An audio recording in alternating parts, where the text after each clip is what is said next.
11ാമത്തെ കാര്യം, തെറ്റുകൾ ചൂണ്ടിക്കാണിച്ചാൽ എന്താണ് അതിൽ നിന്ന് മടങ്ങി വരുവാനുള്ള വിമുഖത ഇവർ നമുക്ക് കാണുവാൻ സാധിക്കും. തെറ്റുകൾ ചൂണ്ടിക്കാണിച്ചാൽ മടങ്ങി വരുവാനുള്ള വിമുഖത. അതിനൊരു ഉദാഹരണം ഞാൻ നേരത്തെ വായിച്ചതുകൊണ്ട് കൂടുതൽ വിശദീകരിക്കുന്നില്ല. ഒന്ന് ഞാൻ പറയട്ടെ, അബ്ദുറൌഫ് നദ്വി നമുക്കെതിരെ MCC ഓഡിറ്റോറിയത്തിൽ സംസാരിച്ചു.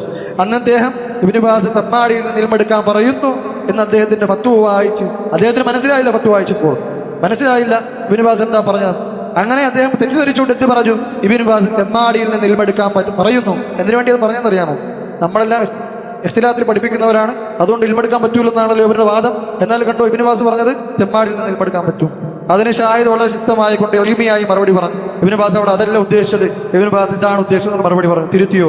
തിരുത്തിയിട്ടില്ല. അത് ഹുവൈനി ഉദ്ധരിച്ചു. ഹുവൈനി ശൈഖ് മുഹമ്മദ് റഹ്മത്തുള്ളാഹി വസല്ലം തക്ഫീരിയാണെന്ന് വരെ പറഞ്ഞ്, വിദഅത്തുകാരനാണെന്ന് പറഞ്ഞ് അഹ്ലു സുന്നത്തി വൽ ജമാഅത്തിന്റെ പണ്ഡിതന്മാർ, ഷെയ്ഖ് സലീം അൽ ഹിലാലിയെ പോലുള്ള പണ്ഡിതന്മാർ അവർ സുന്നത്തി ജമാഅത്തിന്റെ ആളല്ല എന്ന് പറഞ്ഞാൽ ആര് ഹുവൈനിയെ പോലുള്ള ആളുകളെ ഇവിടെ അവർക്കൊന്നും ഇവിടെ അവരെയൊന്നും പരിചയം തന്നെ ഇല്ല, കൊണ്ടുവന്ന് പരിചയപ്പെടുത്ത പുതിയ ആൾക്കാർ സുന്നത്തി ജമാഅത്തിന്റെ ആളുകളാണെന്ന് പറഞ്ഞിട്ട്. അങ്ങനെ അതിന് ഷാഹിദ് മറുപടി കൊടുത്തു. തൗബ ചെയ്തോ? തൗബ ചെയ്തില്ല. എന്നിട്ട് നമ്മളെ എതിർക്കാൻ വേണ്ടി അൽ ഇൽമു യമാനി അൽ ഹക്മത്ത് യമാനിയ ആ ഹദീസ് വായിച്ചു ഞാൻ വലതുവശമാണ്. അത് ശരിയാണ്, പണ്ഡിതന്മാർ അങ്ങനെ വിശദീകരിച്ചിട്ടുണ്ട്, ഇല്ല എന്ന് നമ്മൾ പറയുന്നില്ല. ഞാൻ അദ്ദേഹം അതവിടെ കൊണ്ടുവന്ന ദുരുദ്ദേശത്തോടു കൂടിയാണ്. അദ്ദേഹം അവിടെ ഇൽമിയായ ഒരു ചർച്ചയ്ക്ക് വേണ്ടി കൊണ്ടുവന്നല്ല, ഇൽമിയായ അയാളുടെ ഉദ്ദേശത്തിലാണ് ഞാൻ പറഞ്ഞത്.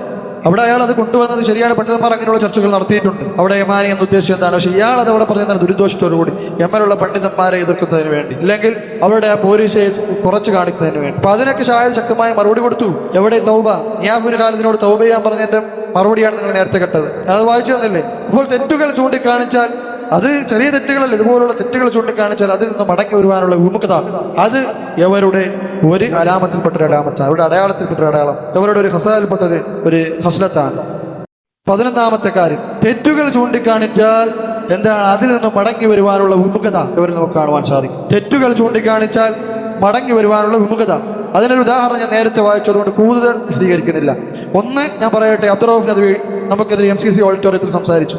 അന്ന് അദ്ദേഹം ഇബ്നു ബാസ് തമ്മാടിയിൽ നിന്ന് ഇൽമെടുക്കാൻ പറയുന്നു എന്ന് അദ്ദേഹത്തിന്റെ ഫത്വ വായിച്ച് അദ്ദേഹത്തിന് മനസ്സിലായില്ല. ഫത്വ വായിച്ചപ്പോൾ മനസ്സിലായില്ല ഇബ്നു ബാസ് എന്താ പറഞ്ഞത്. അങ്ങനെ അദ്ദേഹം തെറ്റിദ്ധരിച്ചുകൊണ്ട് എത്തി പറഞ്ഞു ഇബ്നു ബാസ് തമ്മാടിയിൽ നിന്ന് ഇൽമെടുക്കാൻ പറയുന്നു. എന്തിനു വേണ്ടി അത് പറഞ്ഞെന്നറിയാമോ? നമ്മളെല്ലാം ഇസ്തിലാത്തിൽ പഠിപ്പിക്കുന്നവരാണ്, അതുകൊണ്ട് ഇൽമെടുക്കാൻ പറ്റൂലെന്നാണല്ലോ ഇവരുടെ വാദം. എന്നാൽ കണ്ടോ, ഇബ്നു ബാസ് പറഞ്ഞത് തെമ്മാടിയിൽ നിന്ന് ഇൽമെടുക്കാൻ പറ്റും. അതിന് ഷാഹിദ് വളരെ ശക്തമായി കൊണ്ട് എളിമയായി മറുപടി പറഞ്ഞു. ഇബ്നു ബാസ് അവിടെ അതല്ല ഉദ്ദേശിച്ചത്, ഇബ്നു ബാസ് ഇതാണ് ഉദ്ദേശിച്ചത് മറുപടി പറഞ്ഞു. തിരുത്തിയോ? തിരുത്തിയിട്ടില്ല. അത് ഹുവൈനി ഉദ്ധരിച്ചു. ഹുവൈനി ശൈഖ് മുഹമ്മദ് റഹ്മത്തുള്ളാഹി വസല്ലം തക്ഫീരിയാണെന്ന് വരെ പറഞ്ഞ്, വിദഅത്തുകാരനാണെന്ന് പറഞ്ഞ് അഹ്ലു സുന്നത്തി വൽ ജമാഅത്തിന്റെ പണ്ഡിതന്മാർ, ഷെയ്ഖ് സലീം അൽ ഹിലാലിയെ പോലുള്ള പണ്ഡിതന്മാർ അവർ സുന്നത്തി ജമാഅത്തിന്റെ ആളല്ല എന്ന് പറഞ്ഞാൽ ആര് ഹുവൈനിയെ പോലുള്ള ആളുകളെ ഇവിടെ അവർക്കൊന്നും ഇവിടെ അവരെയൊന്നും പരിചയം തന്നെ ഇല്ല, കൊണ്ടുവന്ന് പരിചയപ്പെടുത്ത പുതിയ ആൾക്കാർ സുന്നത്തി ജമാഅത്തിന്റെ ആളുകളാണെന്ന് പറഞ്ഞിട്ട്. അങ്ങനെ അതിന് ഷാഹിദ് മറുപടി കൊടുത്തു. തൗബ ചെയ്തോ? തൗബ ചെയ്തില്ല. എന്നിട്ട് നമ്മളെ എതിർക്കാൻ വേണ്ടി അൽ ഇൽമു യമാനി അൽ ഹക്മത്ത് യമാനിയ ആ ഹദീസ് വായിച്ചു ഞാൻ വലതുവശമാണ്. അത് ശരിയാണ്, പണ്ഡിതന്മാർ അങ്ങനെ വിശദീകരിച്ചിട്ടുണ്ട്, ഇല്ല എന്ന് നമ്മൾ പറയുന്നില്ല. ഞാൻ അദ്ദേഹം അതവിടെ കൊണ്ടുവന്ന ദുരുദ്ദേശത്തോടു കൂടിയാണ്. അദ്ദേഹം അവിടെ ഇൽമിയായ ഒരു ചർച്ചയ്ക്ക് വേണ്ടി കൊണ്ടുവന്നല്ല, ഇൽമിയായ അയാളുടെ ഉദ്ദേശത്തിലാണ് ഞാൻ പറഞ്ഞത്. അവിടെ അയാൾ അത് കൊണ്ടുവന്നത് ശരിയാണ്, പണ്ഡിതന്മാർ അങ്ങനെയുള്ള ചർച്ചകൾ നടത്തിയിട്ടുണ്ട്. അവിടെ യമാനി എന്ന ഉദ്ദേശം എന്താണ്? പക്ഷേ ഇയാൾ അത് അവിടെ പറയുന്നത് ദുരുദ്ദേശത്തോടു കൂടി യമനിലുള്ള പണ്ഡിതന്മാരെ എതിർക്കുന്നതിന് വേണ്ടി, ഇല്ലെങ്കിൽ അവരുടെ ആ പോലീസെ കുറച്ച് കാണിക്കുന്നതിന് വേണ്ടി. അപ്പൊ അതിനൊക്കെ ഷാഹിദ് ശക്തമായ മറുപടി കൊടുത്തു. എവിടെ തൗബ?